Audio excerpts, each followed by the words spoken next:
Hi, ನಾನು Sandeep from tech in Kannada. ಎಲ್ರಿಗೂ ಇವತ್ತಿನ ಭಾನುವಾರದ ಟೆಕ್ ನ್ಯೂಸ್ಗೆ ಸುಸ್ವಾಗತ. ಬನ್ನಿ ಡೈರೆಕ್ಟಾಗಿ ಇವತ್ತಿನ ಟೆಕ್ ನ್ಯೂಸನ್ನು ಶುರು ಮಾಡೋಣ. ಇವತ್ತಿನ ಮೊದಲ ಟೆಕ್ ನ್ಯೂಸ್ ಬಂದ್ಬಿಟ್ಟು, ನಮ್ಮ ಗೌರ್ನಮೆಂಟ್ನವರು AI ಯೂಸ್ ಮಾಡಿಕೊಂಡು GST ಫ್ರಾಡನ್ನು ಮಾಡ್ತಿರೋರನ್ನು ಹಿಡಿತಾ ಇದ್ದಾರಂತೆ.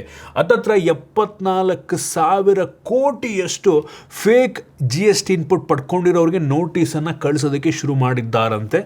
ತುಂಬ ಒಳ್ಳೆಯದು ಆಯಿತಾ. ಅದು ಕೂಡ ಫೈನಾನ್ಷಿಯಲ್ ಇಯರ್ 2026 ಆಯಿತಾ. ತುಂಬ ಖುಷಿ ಆಯಿತು. ಇವರೇನಪ್ಪ ಮಾಡ್ತಾರೆ ಅಂತ ಅಂದರೆ, ಆಗಿಂದಾಗಲೇ ನೋಟಿಸ್ ಕಳಿಸ್ಬಿಟ್ರೆ ತುಂಬ ಒಳ್ಳೆಯದು. ಬಟ್ ಈ GST ಡಿಪಾರ್ಟ್ಮೆಂಟ್ ಅವರು ಕಂತ್ರಿಗಳೇನಪ್ಪ ಮಾಡ್ತಾರೆ ಅಂತ ಅಂದರೆ, ಇವಾಗಲೇ ಕಳಿಸಲ್ಲ. 2021-22 ಇಸ್ವಿ 5 ವರ್ಷ ಹಳೆ ಅಥವಾ 4 ವರ್ಷ ಹಳೆ GST ಏನು ಇನ್ಪುಟ್ಟು ಫ್ರಾಡ್ ಆಗಿರುತ್ತೆ ಅಥವಾ ಆ ಟೈಮಲ್ಲಿ ಮಿಸ್ ಆಗೇನೋ ಕಟ್ಟಿರಲ್ಲ, ಅದನ್ನು 5-6 ವರ್ಷ ಬಿಟ್ಟು ವಿತ್ ಇಂಟ್ರೆಸ್ಟು ವಿತ್ ಪೆನಾಲ್ಟಿ ನಿಮ್ಮ ಕೈಯಲ್ಲಿ ಕಟ್ಟೋಕ್ಕೆ ಆಗಬಾರ್ದು. ನಿಮ್ಮ ಬಿಸ್ನೆಸ್ನೇ ಮುಚ್ಕೊಂಡು ಹೋಗ್ಬಿಡ್ಬೇಕು ನೀವು. ಆ ಥರ 5 ವರ್ಷ ಬಿಟ್ಟು ಕೊಡ್ತಾರೆ. ಆ ರೀತಿ ಮಾಡೋದ್ರ ಬದಲು ಈಗೇನು ಮಾಡ್ತಾ ಇದ್ದಾರೆ, AI ಯೂಸ್ ಮಾಡ್ಕೊಂಡು ತುಂಬ ಒಳ್ಳೆಯದು. ಆಗಿಂದಾಗಲೇ ಕೊಟ್ಬಿಟ್ರೆ ಜನ ಕಟ್ಬಿಡ್ತಾರೆ. ಏನು ಎಕ್ಸ್ಟ್ರಾ ಪೆನಾಲ್ಟಿ ಇರಲ್ಲ, ತುಂಬ ಕಡಿಮೆ ಇರುತ್ತೆ, ಇಂಟ್ರೆಸ್ಟ್ ತುಂಬ ಜಾಸ್ತಿ ಇರಲ್ಲ. ಹೌದು, ಒಂದು 10% ಅಥವಾ 15-20% ಎಕ್ಸ್ಟ್ರಾ ಆದರೂ ಮ್ಯಾಟ್ರ್ ಆಗಲ್ಲ. ಎಷ್ಟೋ ಸಲ 200-300% 1 ಲಕ್ಷ ಏನೋ ಮಿಸ್ಸಾಗಿ ನೀವು GST ಕಟ್ಟೋದು ಮಿಸ್ ಮಾಡಿಬಿಟ್ಟಿದ್ರೆ, ಅದು 4-5 ವರ್ಷ ಬಿಟ್ಟು ಇಂಟ್ರೆಸ್ಟ್ ಎಲ್ಲ ಸೇರಿ ಹತ್ತತ್ರ 10 ಲಕ್ಷ ಆಗಿರುತ್ತೆ. ಎಷ್ಟೋ ಸಲ ಹೇಳೋದಕ್ಕೆ ಆಗಲ್ಲ. ಈ ರೀತಿ ಆಗಬಾರ್ದು. ಆಗಿಂದಾಗಲೇ AI ಮುಖಾಂತರ ಡಿಟೆಕ್ಟ್ ಮಾಡಿ ನೋಟಿಸ್ ಕೊಟ್ಬಿಟ್ರೆ ಜನ ಕಟ್ಕೊಂಡ್ಬಿಡ್ತಾರೆ, ಅವ್ರಿಗೂ ಕಷ್ಟ ಆಗಲ್ಲ. ಫಸ್ಟ್ ಆಫ್ ಆಲ್, ಈ GST ಇನ್ಪುಟ್ ಕ್ಲೈಮ್ ಮಾಡುವಂಥದ್ದು ಒಂಥರ ಫ್ರಾಡ್ ಅಂತ ಅಂತಾರೆ. ಏನೋಪ್ಪ, ಗೌರ್ಮೆಂಟ್ ಈ ಕಡೆ ಟ್ಯಾಕ್ಸ್ ಕಟ್ತಾ ಇರ್ತಾರೆ, ಈ ಕಡೆ GST ಕಟ್ತಾ ಇರ್ತಾರೆ, GST ತಗೋತಾರೆ. ಅದು ಹೆಂಗೆ ಏನಪ್ಪ, ನಮ್ಮ ಸರ್ಕಾರದವ್ರಿಗೆ ಏನೋ ನಾವು ಹೇಳೋಕ್ಕಾಗಲ್ಲಪ್ಪ, ಏನು ಮಾಡೋಕ್ಕಾಗಲ್ಲ. GST ನೋಟಿಸ್ ಬಂದು ಅನುಭವಿಸ್ತಿರೋರಿಗೆ ಮಾತ್ರ ಗೊತ್ತಿರುತ್ತೆ ಆ ಒಂದು ಕಷ್ಟ ಏನು ಅಂತ. ಬಟ್ ಸ್ಟಿಲ್ ಎಲ್ರಿಗೂ ಆಬ್ವಿಯಸ್ಲಿ ಹೊಟ್ಟೆ ಉರಿತಾ ಇರುತ್ತೆ. GST ನಮ್ಮ ನಾರ್ಮಲ್ ವಸ್ತುಗಳಿಗೂ ತಗೋಬೇಕು, ಈ ಕಡೆ ನಾವು ಬಿಸ್ನೆಸ್ ಮಾಡ್ತಿದ್ರೆ ಅಲ್ಲೂ ಕಟ್ಟಬೇಕು ಅಂತ. ಏನು ಮಾಡೋಕ್ಕಾಗಲ್ಲ. ಇನ್ನು ಮುಂದಿನ ಟೆಕ್ ನ್ಯೂಸ್ ಬಂದ್ಬಿಟ್ಟು, ಯಾರೋ ಒಬ್ಬ ವ್ಯಕ್ತಿ ಥೈಲ್ಯಾಂಡ್ನಿಂದ ನಮ್ಮ ಭಾರತ ದೇಶಕ್ಕೆ ಏರೋಪ್ಲೇನಲ್ಲಿ ಬರಬೇಕಾದ್ರೆ BSNLನಿಂದ ರೋಮಿಂಗನ್ನು ಆ್ಯಕ್ಟಿವೇಟ್ ಮಾಡ್ಕೊಂಬಿಟ್ಟಿದ್ದಾನೆ ಆಯಿತಾ. ಸೊ ಆ ಟೈಮಲ್ಲಿ ಇಂಟರ್ನ್ಯಾಷನಲ್ ಡಾಟಾವನ್ನು ಯೂಸ್ ಮಾಡಿದ್ದಾನೆ. ಎಷ್ಟು ಡಾಟಾ ಯೂಸ್ ಮಾಡಿರ್ಬೋದು ಗೆಸ್ ಮಾಡಿ ನೋಡೋಣ ಆಯಿತಾ. ಅವ್ನು ಯೂಸ್ ಮಾಡಿರುವಂಥದ್ದು ಬರೀ 72,000 KB, ಅಂದರೆ ಹತ್ತತ್ರ ಒಂದು 72 MB ಮೆಗಾಬೈಟ್ಸು. 1 GB ಅಲ್ಲ, 72 MB. ಇದಕ್ಕೆ BSNL ಅವರು ಎಷ್ಟು ದುಡ್ಡನ್ನು ಚಾರ್ಜ್ ಮಾಡಿರ್ಬೋದು ಗೆಸ್ ಮಾಡಿ ನೋಡೋಣ. ಲಿಟ್ರಲಿ 89,991 ರೂಪಾಯಿ, ಹತ್ತತ್ರ 90,000 ರೂಪಾಯಿ ಬರೀ ಜುಜುಬಿ 72 MBಗೆ ಚಾರ್ಜ್ ಮಾಡವ್ರೆ. ಆಮೇಲೆ ಆ ವ್ಯಕ್ತಿ ಆಬ್ವಿಯಸ್ಲಿ ಕೋರ್ಟ್ಗೆ ಹೋಗ್ತಾನೆ, ಕನ್ಸ್ಯೂಮರ್ ಕೋರ್ಟಿಗೆ. ಸೊ ಈಗ ಅದರ ಜಡ್ಜ್ಮೆಂಟ್ ಬಂದಿದೆ. ಸೊ ನೀವೇನು ಅದನ್ನು ಕಟ್ಟುವಂಥ ಅವಶ್ಯಕತೆ ಇಲ್ಲ. ಅಂದರೆ ಅದಕ್ಕೆ ಎಷ್ಟು ರೀಸನಬಲ್ ಕಟ್ಟಿಸ್ಕೊಂಡ್ರೆ ಫೈನ್. ಬರೀ ಅಷ್ಟು ಕಡಿಮೆಗೆ 80,000 ಅವ್ನು ನನ್ನ ಫ್ಲೈಟ್ ಟಿಕೆಟ್ಗೆ ಅಷ್ಟು ಆಗಿರಲ್ವಾ ಅಂತ ನಂಗೆ ಅನ್ನಿಸ್ದಂಗೆ ಥೈಲ್ಯಾಂಡಿಗೆ. ಸೊ ಇದೀಗ ಏನು ಕನ್ಸ್ಯೂಮರ್ ಕೋರ್ಟ್ನವರು 30,000 BSNL ಅವರು ಇವನಿಗೆ ಕೊಡಬೇಕು ರಿಲೀಫ್ಗೆ. ಆಮೇಲೆ ಅಂದರೆ ಅವ್ನ ಆ್ಯಸಲ್ಲಿಗೆ ಅಷ್ಟೊಂದು ತಲೆನೋವು ಮಾಡ್ಕೊಂಡಿದ್ದಾನೆ. ಆಮೇಲೆ ಕೋರ್ಟ್ ಫೀಸು ಇದೆಲ್ಲದಕ್ಕೂ BSNLನವರೇ ಹರಾಸ್ಮೆಂಟಿಗೆ ಕೊಡಬೇಕು ಅಂತ ಜಡ್ಜ್ಮೆಂಟನ್ನು ಕೊಟ್ಟಿದ್ದಾರೆ.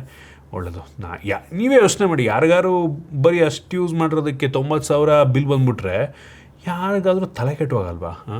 ಇನ್ನು ಮುಂದಿನ ಟೆಕ್ ನ್ಯೂಸ್ ಬಂದುಬಿಟ್ಟು, ಟೆಕ್ನೋದವರು ಒಂದು ಯುನೀಕ್ ಆಗಿರುವಂಥ ಕಾನ್ಸೆಪ್ಟ್ ಫೋನನ್ನು ಡೆಮಾನ್ಸ್ಟ್ರೇಟ್ ಮಾಡಿದ್ದಾರೆ ಆಯಿತಾ. ಲಿಟ್ರಲಿ 0mm ಬೆಝಲ್ ಇರುವಂಥ ಡಿಸ್ಪ್ಲೇ, ಅಂದರೆ ಬೆಝಲ್ಲೆಸ್ ಡಿಸ್ಪ್ಲೇ, ಕಂಪ್ಲೀಟ್ ಬೆಝಲ್ಲೆಸ್ ಡಿಸ್ಪ್ಲೇ. ಪಕ್ಕದಲ್ಲಿ iPhone 17 Proನ ಇಟ್ಟು ಕಂಪ್ಯಾರಿಸನ್ ಮಾಡ್ತಾ ಇರೋದನ್ನು ನೀವು ನೋಡ್ಬೋದು. ಸೊ ಇದರಲ್ಲಿ ಲಿಟ್ರಲ್ ಟೆಕ್ನೋ ಫೋನಲ್ಲಿ ನಿಮ್ಗೆ ಆಲ್ಮೋಸ್ಟ್ 0 ಬೆಝಲ್ ಅಂದ್ಕೊಳ್ಳಿ, ಕಾಣೋದೇ ಇಲ್ಲ ಆಯಿತಾ. ನಂಗೆ ಅನ್ನಿಸ್ದಂಗೆ ಫುಲ್ ಎಡ್ಜ್ ತನಕನೂ ಡಿಸ್ಪ್ಲೇ ಇರುತ್ತೆ. ಸ್ವಲ್ಪ ಬಿದ್ದರೂ ಮೋಸ್ಟ್ಲಿ ಹೊಡೆದೋಗೋ ಚಾನ್ಸಸ್ ಜಾಸ್ತಿ. ಬಟ್ ಯೂನಿಕ್ ಆಗಿದೆ ಅಲ್ವಾ ಕಾನ್ಸೆಪ್ಟು, ಸಕ್ಕತ್ತಾಗಿದೆ ಇವರು. ಅಂದರೆ ಯೂಶ್ವಲಿ ಕರ್ವ್ ಡಿಸ್ಪ್ಲೇ ಇದ್ದರೆ ಒಂಥರ, ಬಟ್ ಇದು ನೋಡಿದ್ರೆ ಫ್ಲ್ಯಾಟ್ ಡಿಸ್ಪ್ಲೇ ಥರ ಇದೆ. ಫ್ಲ್ಯಾಟ್ ಡಿಸ್ಪ್ಲೇಗೆ 0mm ಬೆಝಲ್ ಅಂತ ಅಂದರೆ ಅನ್ಬಿಲೀವಬಲ್. ನೋಡೋಣ ಮಾರ್ಕೆಟ್ಟಿಗೆ ಬರುತ್ತಲ್ವೋ ಗೊತ್ತಿಲ್ಲ, ಒಟ್ಟಿಗೆ ಒಂದು ಕಾನ್ಸೆಪ್ಟ್ ಫೋನನ್ನು ತೊಗೊಂಬಂದಿದ್ದಾರೆ, ಒಳ್ಳೆಯದು. ಇನ್ನು ಮುಂದಿನ ಟೆಕ್ ನ್ಯೂಸ್ ಬಂದ್ಬಿಟ್ಟು, ಚೈನಾದಲ್ಲಿ ಜನಗಳು ಅವರ ಫೇಸನ್ನು AI ಕಂಪನಿಗಳಿಗೆ ಲೀಸಿಗೆ ಕೊಡ್ಬೋದು, ಅಂದರೆ ಮಾರ್ಕೊಂಬಿಡ್ಬೋದು ಅವ್ರ ಫೇಸನ್ನು. ಸೊ ನಿಮ್ಮ ಫೇಸ್ ಯೂಸ್ ಮಾಡಿಕೊಂಡು ಅವರು ಎ ಐ ಅವತಾರಗಳನ್ನು ಎ ಐ ಕ್ಯಾರೆಕ್ಟರ್ಗಳನ್ನು ಜನ್ರೇಟ್ ಮಾಡ್ಕೋತಾರೆ. ಅದನ್ನು ಬೇರೆ ಪರ್ಪಸ್ಸಿಗೆ ಯೂಸ್ ಮಾಡ್ಕೊಬೋದು ಅವರು. ಸೊ ಇದಕ್ಕೆ ಹತ್ತತ್ರ ₹1,500 ₹7,000 7,000 ಅಲ್ಲ, ₹70,000 ತನಕ ಇವರು ದುಡ್ಡನ್ನು ಪೇ ಮಾಡ್ತಾರಂತೆ. ಸೊ ಎ ಐ ಜನ್ರೇಟೆಡ್ ಕಂಟೆಂಟಿಗೆ ನಿಮ್ಮ ಫೇಸನ್ನು ಯೂಸ್ ಮಾಡಿಕೊಂಡು. ಸೊ ನೋಡ್ರಪ್ಪ, ನೀವು ಚೈನಾದಲ್ಲಿದ್ದರೆ ನಿಮ್ಮ ಫೇಸನ್ನು ಕೂಡ ಈ ಕಂಪನಿಗಳಿಗೆ ಮಾರ್ಕೊಂಬಿಡ್ಬೋದು. ಎಂಥ ಕಾಲ ಬಂತು ನೋಡಿ. ಇನ್ನು ಮುಂದಿನ ಟೆಕ್ ನ್ಯೂಸ್ ಬಂದ್ಬಿಟ್ಟು ನೈಕಿನವರು ಹೈಪರ್ ಸ್ಲೈಡ್ ಅಂತ ಒಂದು ಹೊಸ ರೀತಿಯ ಒಂದು ಏನಂತಾರೆ ಇದಕ್ಕೆ, ಸ್ಲಿಪಾನ್ಸ್ ಅಂತಾರೆ ಇದಕ್ಕೆ. ಸೊ ಒಂದು ಸ್ಲಿಪ್ಪರನ್ನು ಲಾಂಚ್ ಮಾಡ್ತಾ ಇದ್ದಾರೆ. ಇದರ ಬೆಲೆ ಅಪ್ರಾಕ್ಸಿಮೇಟ್ಲಿ $250 ಇರುತ್ತೆ ಅಂತ ಹೇಳ್ತಾ ಇದ್ದಾರೆ. 25,000 ಇರುತ್ತಂತೆ. ಸೊ ಇದರ ಯುನೀಕ್ ಫೀಚರ್ ಏನಪ್ಪ ಅಂದರೆ, ಇದರಲ್ಲಿ ನಿಮಗೆ ಹೀಟರ್ ಇರುತ್ತೆ. ಅಪ್ ಟು 47 ಡಿಗ್ರಿ ತನಕ ಹೀಟ್ ಆಗುತ್ತೆ. ಅಂದರೆ ನಿಮ್ಮ ಕಾಲನ್ನು ಬೆಚ್ಚಗಿಡುತ್ತೆ. ರಿಕವರಿ ಸ್ಲೈಡ್ಸ್ ಅಂತ ಕರೀತಾರೆ ಇದಕ್ಕೆ. ಮತ್ತು ಇದರಲ್ಲಿ ಮಸಾಜರ್ ಕೂಡ ಇರುತ್ತೆ, ಅಂದರೆ ವೈಬ್ರೇಷನ್ ಇರುತ್ತೆ. ಸೊ 3 ಲೆವೆಲ್ಸಿಂದ ವೈಬ್ರೇಷನ್ ಇರುತ್ತಂತೆ. ಸೊ ಏನಪ್ಪ ಯುನೀಕ್ ಆಗಿದೆ, ಗೊತ್ತಿಲ್ಲ. $250 ಅಂತ ಅಂದರೆ ನಾಟ್ ಬ್ಯಾಡು. ನೈಕಿದು ಮಾಮೂಲಿ ಶೂಗಳೇ 15 ಅಲ್ಲ 20,000 25,000 ಆಗುತ್ತೆ ಕೆಲವೊಂದು. ಸೊ ಇದಕ್ಕೂ ಕೂಡ ಆಲ್ಮೋಸ್ಟ್ ಅದೇ ಪ್ರೈಸ್ಗೆ ಲಾಂಚ್ ಮಾಡ್ತಾ ಇದ್ದಾರೆ. ಬಟ್ ಬರೀ ಸ್ಲಿಪ್ಪರ್ಸಿಗೆ 25,000 ಕೊಟ್ಟು ತೊಗೊಳ್ಳುವಂಥವ್ರು ಇದ್ದಾರೆ ನಂಗೆ ಅನ್ನಿಸ್ತಂಗೆ. ಆಬ್ವಿಯಸ್ಲಿ ನಿಮ್ಗೇನು ಅನ್ನಿಸ್ತು ಕಾಮೆಂಟ್ ಮಾಡಿ. 15 ನಿಮಿಷ ಅದು ನಿಮಗೆ ಒಂದು ಚಾರ್ಜಲ್ಲಿ ಮಸಾಜು ಹೀಟೆಲ್ಲ ಮಾಡುತ್ತಂತೆ. ಕ್ರೇಜಿ. ಇನ್ನು ಮುಂದಿನ ಟೆಕ್ ನ್ಯೂಸ್ ಬಂದ್ಬಿಟ್ಟು ನಿಮ್ಮೆಲ್ಲರಿಗೂ ಗೊತ್ತಿರ್ಬೋದು. ಸೊ ಈಗ ಕೆಲವು ತಿಂಗಳ ಮುಂಚೆ ಈ ಡೊನಾಲ್ಡ್ ಟ್ರಂಪು ಟ್ಯಾರಿಫನ್ನು ಹಾಕಿದ್ದ ಬಿಜಾನು, ಆಯಿತಾ. ಟ್ಯಾರಿಫ್ ಹಾಕಿದ್ದು ನಮಗಳಿಗಲ್ಲ, ಸೊ ಆ ದೇಶದ ಕಂಪ್ನಿಗಳಿಗೆ, ಅಲ್ಲಿನ ಜನಗಳಿಗೆ ಟ್ಯಾರಿಫ್ ಹಾಕಿದ್ದು. ಅಂದರೆ ಈ ಆಪಲ್ ಕಂಪ್ನಿ ಬೇರೆ ದೇಶದಿಂದ ಐಫೋನ್ ತಂದು ಅವರ ದೇಶದಲ್ಲಿ ಅಂದರೆ ಅಮೆರಿಕಾದಲ್ಲಿ ಮಾರಿದ್ರೆ ಅಮೆರಿಕನ್ ಸರ್ಕಾರ ಆಪಲ್ಗೆ ಟ್ಯಾರಿಫ್ ಆಗ್ತಾಯಿತ್ತು. ಸೊ ಆಮೇಲೆ ಇವರೆಲ್ಲರೂ ಏನು ಮಾಡ್ತಾರೆ, ಕೋರ್ಟ್ಗೆ ಹೋಗ್ತಾರೆ. ಸುಪ್ರೀಂ ಕೋರ್ಟ್ ಅಮೆರಿಕಾದು, ಅವರು ಏನಪ್ಪ ಜಡ್ಜ್ಮೆಂಟ್ ಕೊಡ್ತಾರೆ ಅಂತ ಅಂದರೆ, ಈ ಡೊನಾಲ್ಡ್ ಟ್ರಂಪ್ಗೆ ಈ ಟ್ಯಾರಿಫ್ ಹಾಕೋದಕ್ಕೆ ಅಧಿಕಾರನೇ ಇಲ್ಲ ಅಂತ. ಸೊ ರೂಲ್ ಔಟ್ ಆಯ್ತದು. ಸೊ ಇದೀಗ ಸರ್ಕಾರದವರು ಆಪಲ್ನವರಿಗೆ ಹತ್ತತ್ರ $2.2 ಬಿಲಿಯನ್ ಅಷ್ಟು ಟ್ಯಾರಿಫ್ ದುಡ್ಡನ್ನು ರೀಫಂಡ್ ಮಾಡ್ತಾ ಇದ್ದಾರೆ. $2.2 ಬಿಲಿಯನ್. ಕ್ರೇಜಿ ಗುರು. ನೋಡಿ ಹಿಂಗೆ ಕತೆ. ಈ ಡೊನಾಲ್ಡ್ ಟ್ರಂಪ್ ಎಂಥ ಹುಚ್ಚ ಅಂತ ಅಂದರೆ, ಬಾಯಿಗೆ ಬಂದಂಗೆ ಹಾಕಿ ಒಂದು ರೀತಿ ಅವನಿಗೆ ಒಂಥರ ತಲೆ ಹೊಡ್ದಂಗೆ ಆಗಿದೆ. ಕ್ರೇಜಿ. ಇದು ಬರೀ ಇದೊಂದು ಆಪಲ್ ಕಂಪ್ನಿ ಅಷ್ಟೇ ಅಲ್ಲ, ಯಾವುದೆಲ್ಲ ಕಂಪ್ನಿಗಳೆಲ್ಲ ಇಂಪೋರ್ಟ್ ಮಾಡ್ತಿದ್ರೆ ಎಲ್ಲದಕ್ಕೂ ಟ್ಯಾರಿಫ್ ಹಾಕಿದ್ದ. ಸೊ ಒಳ್ಳೆದಾಯ್ತು ನೋಡಿ ಈಗ.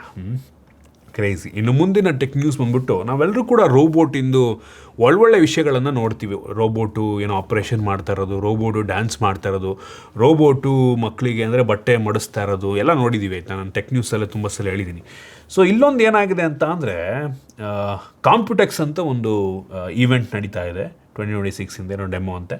ಸೊ ಇಲ್ಲಿ ಒಂದು ರೋಬೋಟು ಕ್ವಾಲ್ಕಾಮ್ದು AI ಚಿಪ್ ಜೊತೆಗೆ ರನ್ ಆಗ್ತಿರುವಂಥ AI ಚಿಪ್ಪನ್ನು ಹೊಂದಿರುವಂಥ ಒಂದು ರೋಬೋಟ್ ಅಂತೆ. ಸೊ ಇದು ಡೆಮಾನ್ಸ್ಟ್ರೇಟ್ ಮಾಡ್ತಿರ್ಬೇಕಾದ್ರೆ ಕೊಲ್ಯಾಪ್ಸ್ ಆಗಿಬಿಟ್ಟಿದೆ ಅಲ್ಲೇ. ಮನುಷ್ಯರು ಒಂದು ರೀತಿ ಏನೋ ಕಾರ್ಡಿಯಾಕ್ ಅರೆಸ್ಟ್ ಆದಾಗ ಕೊಲ್ಯಾಪ್ಸ್ ಆಗ್ತಾರೆ ಗೊತ್ತಾ, ಒಂದೇ ಸಲ ಟಕ್ ಅಂತ, ಆ ಥರ ಕೊಲ್ಯಾಪ್ಸ್ ಆಗಿದೆ. ಆಮೇಲೆ ಯಾರೊಬ್ಬ ಬಂದ್ಬಿಟ್ಟು ರಗ್ಗಲ್ಲ ಏನು ಕವರ್ ಅಪ್ ಮಾಡೋಕ್ಕೆ ರೋಬೋಟ್ ಮೇಲೆ ಒಚ್ತಾನೆ ಅವನು. ಹಿಂಗೆ ಆಗ್ಬಿಟ್ರೆ ಆಯ್ತಲ್ಲ ಕತೆ. ರೋಬೋಟು ಹೌದು ಈ ಥರ ಅಂದರೆ ಆಬ್ವಿಯಸ್ಲಿ ಈ ರೋಬೋಟ್ಗಳು ಯಾವುವು ಅಷ್ಟು ಪರ್ಫೆಕ್ಟ್ ಆಗಿಲ್ಲ, ಬಟ್ ಕ್ಯಾಮ್ರಾಗೆ ಇದೊಂದು ಸಿಗಾಕೊಂಡ್ಬಿಟ್ಟಿದೆ, ಏನು ಮಾಡೋಕ್ಕಾಗಲ್ಲ. ಇನ್ನು ಮುಂದಿನ ಟೆಕ್ ನ್ಯೂಸ್ ಬಂದ್ಬಿಟ್ಟು, ಹರಿಯಾಣ ಗೌರ್ಮೆಂಟ್ ಅವರು 30 ಲಕ್ಷಕ್ಕಿಂತ ಕಡಿಮೆ ಬೆಲೆಯ ಎಲೆಕ್ಟ್ರಿಕ್ ಕಾರಿಗೆ 100% ರೋಡ್ ಟ್ಯಾಕ್ಸ್ ಎಕ್ಸಮ್ಷನ್ನ ಕೊಟ್ಟಿದ್ದಾರೆ. ಸೊ 30 ಲಕ್ಷಕ್ಕಿಂತ ಕಡಿಮೆ ದುಡ್ಡಿನ ಎಲೆಕ್ಟ್ರಿಕ್ ಕಾರಿಗೆ ನೀವು ರೋಡ್ ಟ್ಯಾಕ್ಸ್ ಕಟ್ಟೋ ಅವಶ್ಯಕತೆನೇ ಇಲ್ಲ. ಕ್ರೇಜಿಗಳು. ಅದ್ರ ಮೇಲೆ ಇದ್ದರೆ ಅದಕ್ಕೂ ಕೂಡ ಎಕ್ಸಮ್ಷನ್ ಇದೆ. 30 ಲಕ್ಷಕ್ಕಿಂತ ಹೆಚ್ಚು ಬೆಲೆ ಬಾಳುವಂಥ ಎಲೆಕ್ಟ್ರಿಕ್ ಕಾರ್ಗೂ ಒಂದೊಳ್ಳೆ ಆಫರ್ನ ಕೊಟ್ಟಿದ್ದಾರೆ. ಏನಪ್ಪ ಅಂತ ಅಂದರೆ, ಮುಂಚೆ ಎಷ್ಟಿತ್ತು ರೋಡ್ ಟ್ಯಾಕ್ಸು ಅದರಲ್ಲಿ 50% ಡಿಸ್ಕೌಂಟನ್ನು ಈವನ್ 30 ಲಕ್ಷಕ್ಕಿಂತ ಜಾಸ್ತಿ ಕಾರ್ಗೂ ಸಹ ಕೊಡ್ತಾ ಇದ್ದಾರೆ. ಒಳ್ಳೆ ನಮ್ಮ ಒಂದು ರಾಜ್ಯದಲ್ಲೂ ಬರಬೇಕು. ನಮ್ಮ ರಾಜ್ಯದಲ್ಲಿ ಸ್ವಲ್ಪ ಇದೆ, ಕಡಿಮೆ ಇದೆ ಎಲೆಕ್ಟ್ರಿಕ್ ಕಾರ್ಗಳಿಗೆ, ಬಟ್ ಈ ಲೆವೆಲ್ ಫ್ರೀಯಾಗಿ 100% ರೋಡ್ ಟ್ಯಾಕ್ಸ್ ಫ್ರೀಯನ್ನು ಮಾಡಿಲ್ಲ ನಂಗೆ ಅನ್ನಿಸ್ದಂಗೆ. ಮಾಡಬೇಕು, ಆಗ ಅಟ್ಲೀಸ್ಟು ಎಲೆಕ್ಟ್ರಿಕ್ ಕಾರ್ಗಳ ಸಂಖ್ಯೆ ಜಾಸ್ತಿ ಆಗುತ್ತೆ, ಪೊಲ್ಯೂಷನ್ ಸ್ವಲ್ಪ ಕಡಿಮೆ ಆಗುತ್ತೆ. ನೋಡಬೇಕು ಯಾವಾಗ ಮಾಡ್ತಾರೆ ಏನು ಅಂತ. ನಮ್ಮ ಸರ್ಕಾರದವ್ರಿಗೆ ಗೊತ್ತಲ್ಲ, ದುಡ್ಡನ್ನು ತಗೊಳಕ್ಕೆ ನೋಡ್ತಾರೋ ಹೊತ್ತು ಜನಗಳಿಗೆ ದುಡ್ಡು ಉಳಿಸೋಣ ಅನ್ನೋ ತಲೆಯಲ್ಲೇ ಇರಲ್ಲ. ಇನ್ನು ಮುಂದಿನ ಟೆಕ್ ನ್ಯೂಸ್ ಬಂದ್ಬಿಟ್ಟು, OnePlus 60 ಲಾಂಚ್ಗಿಂತ ಮುಂಚೆನೇ ಒಂದು ಡಿಸೈನ್, ಒಂದು ಸಣ್ಣ ಡಿಸೈನ್ ಲೀಕ್ ಮಾಡಿಬಿಟ್ಟಿದ್ದಾರೆ ಅಫಿಷಿಯಲ್ ಆಗಿ ಅವರೇನೆ. ಸೊ ನೆಕ್ಸ್ಟು ಈ OnePlus 16ನಲ್ಲಿ ಸರ್ಕ್ಯುಲರ್ ಕ್ಯಾಮ್ರಾ ಡಿಸೈನ್ ಬರುತ್ತಂತೆ. ಇದು ನೋಡಿದ್ರೆ ಯಾಕೋ ಬರೀ 2 ಕ್ಯಾಮ್ರಾ ಥರ ಕಾಣ್ತಾ ಇದೆ. ಯೂಶ್ವಲಿ 3 ಕ್ಯಾಮ್ರಾ ಇರುತ್ತೆ ಯೂಶ್ವಲಿ OnePlus-ಇಂದು ಅಲ್ವಾ, ಅಂದರೆ ಈ 15 ಅದರಲ್ಲೆಲ್ಲ 3 ಕ್ಯಾಮ್ರಾ ಇರುತ್ತೆ. ಮೋಸ್ಟ್ಲಿ ಇದರಲ್ಲಿ ಬರೀ 2 ಕ್ಯಾಮ್ರಾ ಥರ ಕಾಣ್ತಾ ಇದೆ, ನೋಡಬೇಕು. ಮತ್ತು ಇದರದ್ದು ಕೆಲವೊಂದು ಸ್ಪೆಸಿಫಿಕೇಷನ್ ಕೂಡ ಲೀಕ್ ಆಗಿದೆ. ತುಂಬ ಕಡಿಮೆ ಬೆಸಲ್ಸ್ ಇರುತ್ತಂತೆ. IP69K rating, 9000 mAh capacity battery ಅಂತೆ. ಫ್ಲ್ಯಾಗ್ಶಿಪ್ ಲೆವೆಲ್ ಫೋನ್ಗೆ ಇಷ್ಟು ದೊಡ್ಡ ಬ್ಯಾಟ್ರಿ ಅನ್ಬಿಲಿಯಬಲ್. 100 ವ್ಯಾಟಿಂದು wired charging, even wireless charging ಕೂಡ ಇರುತ್ತೆ. ಸೊ ಸ್ಪೆಸಿಫಿಕೇಷನ್ ಎಲ್ಲ ಚೆನ್ನಾಗಿದೆ. ನೋಡೋಣ ಆ್ಯಕ್ಚುಲಿ ಫೋನ್ ಹೆಂಗಿರುತ್ತೆ ಅಂತ. ಸೊ ಮುಂಚೆ ಸರ್ಕ್ಯುಲರ್ ಫೋನ್ಸ್ಗಳೆಲ್ಲ ಬರ್ತಿತ್ತು ಮುಂಚೆ, ಈ ಒಂದು 4 ವರ್ಷ ಮುಂಚೆ OnePlus-ನಲ್ಲಿ. ಸೊ ಮತ್ತೆ ಬ್ಯಾಕ್ ಟು ಪೆವಿಲಿಯನ್ ಅಂತ ನೆಕ್ಸ್ಟ್ ಫೋನ್ ಕೂಡ OnePlus 16 ಕೂಡ ಸರ್ಕ್ಯುಲರ್ ಕ್ಯಾಮ್ರಾ ಡಿಸೈನ್ ಜೊತೆಗೆ ಬರುತ್ತೆ. ಇನ್ನು ಮುಂದಿನ ಟೆಕ್ ನ್ಯೂಸ್ ಬಂದುಬಿಟ್ಟು ಆಪಲ್ನವರು ನೆಕ್ಸ್ಟ್ ಲಾಂಚ್ ಮಾಡುವಂಥ iPhone 18 Pro ಮತ್ತು 18 Pro Maxinದು ಲಾಂಚಿಂಗ್ ಡೇಟು ಆಲ್ಮೋಸ್ಟ್ ಲೀಕ್ ಆಗಿದೆ. ಪ್ರತಿ ವರ್ಷವೂ ಕೂಡ ಅದೇ ಟೈಮಲ್ಲಿ ಲಾಂಚ್ ಆಗುತ್ತೆ. ಈ ವರ್ಷವೂ ಕೂಡ ಸೆಪ್ಟೆಂಬರ್ 12ಕ್ಕೆ ಮೋಸ್ಟ್ಲಿ ಲಾಂಚ್ ಆಗಬಹುದು. ಸೆಪ್ಟೆಂಬರ್ 12 ಅಂದರೆ ಇನ್ನೊಂದು ತಿಂಗಳ ಟೈಮ್ ಇದೆ ಅಷ್ಟೇ. ಆಗಸ್ಟಿಗೆ ಬಂದಿದ್ವಿ. ಸೊ ಸೆಪ್ಟೆಂಬರ್ 12 ಅಂದರೆ ಇನ್ನೊಂದು ತಿಂಗಳಲ್ಲಿ ಇದು ಬರುತ್ತೆ. ಈ ಟೈಮಲ್ಲಿ ಫೋಲ್ಡಬಲ್ ಬಂದರೂ ಬರ್ಬೋದು, ಕನ್ಫರ್ಮ್ ಇಲ್ಲ. ಒಟ್ಟಿನಲ್ಲಿ 18 Pro Max ಅಂತೂ ಕನ್ಫರ್ಮು. ಫೋಲ್ಡಬಲ್ ಲಾಂಚ್ ಆಗುತ್ತೆ ಅಲ್ವಾ, ಗೊತ್ತಿಲ್ಲ, ಇನ್ನು ನೋಡಬೇಕು. ಸೊ ಇದರಲ್ಲಿ ಆಬ್ವಿಯಸ್ಲಿ 2 ನ್ಯಾನೋಮೀಟರ್ ಚಿಪ್ ಎಲ್ಲ ಇರುತ್ತಂತೆ. ಪ್ರೈಸ್ ಈ ವರ್ಷ ಹೆವಿ ಜಾಸ್ತಿ ಆಗುತ್ತೆ. ಸೊ ಗ್ಲೋಬಲ್ಲಾಗಿ $300 ಜಾಸ್ತಿ ಮಾಡ್ತಾರಂತೆ Pro Maxಗೆ. ಸೊ ನಮ್ಮ ದೇಶದಲ್ಲಿ $300 ಅಂದರೆ 35,000-40 ಸಾವಿರ ಆಗ್ಬೋದು ನಮ್ಮ ದೇಶದಲ್ಲಿ ಅಂತ ನನ್ನ ಒಂದು ಗೆಸ್ಸು. ಸೊ ಮೋಸ್ಟ್ಲಿ 18 Pro 1,60,70 ಸಾವಿರ ಅಂದ್ಕೊಳ್ಳಿ, 70 ಸಾವಿರ ಅಂದ್ಕೊಳ್ಳಿ, 60 ಸಾವಿರ ಅಂದ್ಕೊಳ್ಳಿ. Pro Maxು ಮೋಸ್ಟ್ಲಿ 1,80,000 ಇಲ್ಲ 80 ಸಾವಿರ ಅಂದ್ಕೊಳ್ಳಿ, ಅಟ್ಲೀಸ್ಟ್ 80 ಸಾವಿರ ಇಷ್ಟಕ್ಕಾಗ್ಬೋದು ಅಂತ ನನ್ನ ಗೆಸ್ಸಪ್ಪ. ಇನ್ನು ಮುಂದಿನ ಟೆಕ್ ನ್ಯೂಸ್ ಬಂದುಬಿಟ್ಟು ಗೂಗಲ್ನವರು ಅವ್ರದ್ದು ಗೂಗಲ್ Pixel 11 Proದು ಇಮೇಜನ್ನು ಅಂದರೆ ಸಣ್ಣದಾಗಿ ಲೀಕ್ ಮಾಡಿದ್ದಾರೆ. ಆಗಸ್ಟ್ 12ಕ್ಕೆ Pixel 11 ಸೀರೀಸ್ ಲಾಂಚ್ ಆಗ್ತಾಯಿದೆ. ಸೊ ಯುನೀಕ್ ಅನಿಸಿದ್ದು Pixel Glow ಅಂತ ಒಂದು ಕಸ್ಟಮೈಸಬಲ್ RGB LED ಇಂಡಿಕೇಟರ್ನ ಹಿಂದೆ ಹಾಕ್ತಾ ಇದ್ದಾರೆ. ಸೊ ನೋಡ್ತಾ ಇದ್ದೀರಾ ನೀವು, ಅದೇ ಯೂನೀಕಪ್ಪ.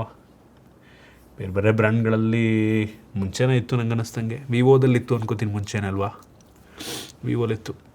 ಇನ್ನು ಮುಂದಿನ ಟೆಕ್ ನ್ಯೂಸ್ ಬಂದುಬಿಟ್ಟು ಸೋನಿ ಅವರು ಅವ್ರದ್ದು PlayStation 5 ಪ್ರೈಸನ್ನು ಸಿಕ್ಕಾಬಟ್ಟೆ ಜಾಸ್ತಿ ಮಾಡಿದ್ದಾರೆ. ಆಲ್ರೆಡಿ ನಿಮಗೆ ಗೊತ್ತಿರುತ್ತೆ. ಮುಂಚೆ ವಿತೌಟ್ ಡಿಸ್ಕು ಬರೀ 45-50 ಸಾವಿರ ರೂಪಾಯಿಗೆಲ್ಲ ಸಿಕ್ಬಿಡೋದು PlayStation. ಬಟ್ ಈಗ 70 ಸಾವಿರ ಆಗೋಗಿದೆ ಗುರು. 70 ಸಾವಿರ ಹತ್ತತ್ರ ಒಂದು 20 ಸಾವಿರ ಪ್ರೈಸು ಹೈಕ್ ಆಗಿರೋದು. ಸೊ ತುಂಬ ಕಷ್ಟ ಇದೆ. ವಿತ್ ಡಿಸ್ಕ್ ನಂಗೆ ಅನ್ನಿಸ್ದಂಗೆ ಇನ್ನೂ ಸ್ವಲ್ಪ ಜಾಸ್ತಿ ಆಗುತ್ತಾ ಅಂತ, ಏನೋಪ್ಪ ಹಿಂಗಾದರೆ. ನೆಕ್ಸ್ಟು PS6 ಇದರಿಂದ ಇನ್ನೊಂದು ಸ್ವಲ್ಪ ಡಿಲೇ ಆದರೂ ಆಗಬಹುದು. PlayStation 6 ಕಷ್ಟ ಇದೆ. ಇದಿಷ್ಟು ಇವತ್ತಿನ ಟೆಕ್ ನ್ಯೂಸ್. ಐ ಹೋಪ್ ನಿಮಗೆ ಇವತ್ತಿನ ಟೆಕ್ ನ್ಯೂಸಲ್ಲಿ ಕೆಲವೊಂದು ಹೊಸ ವಿಷಯ ತಿಳೋಕ್ಕೆ ಸಿಕ್ಕಿದೆ ಅಂತ ಅನ್ಕೋತೀನಿ. ಇಷ್ಟ ಆಗಿದ್ರೆ ಲೈಕ್ ಮಾಡಿ, ಶೇರ್ ಮಾಡಿದ ರೀತಿ ನಮ್ಮ ಬೇರೆ ವಿಡಿಯೋಗಳಿಗೆ ನಮ್ಮ tech in Kannada YouTube channel subscribe ಮಾಡ್ಕೊಂಡಿಲ್ಲ ಅಂದರೆ ಈಗಲೇ ಸಬ್ಸ್ಕ್ರೈಬ್ ಮಾಡ್ಕೊಳ್ಳಿ ಮತ್ತು ಬೆಲ್ ಐಕನ್ ಕೂಡ ಕ್ಲಿಕ್ ಮಾಡ್ಬೋದು. ಸಿಗೋಣ ಮತ್ತೆ ಮುಂದಿನ ವಿಡಿಯೋದಲ್ಲಿ.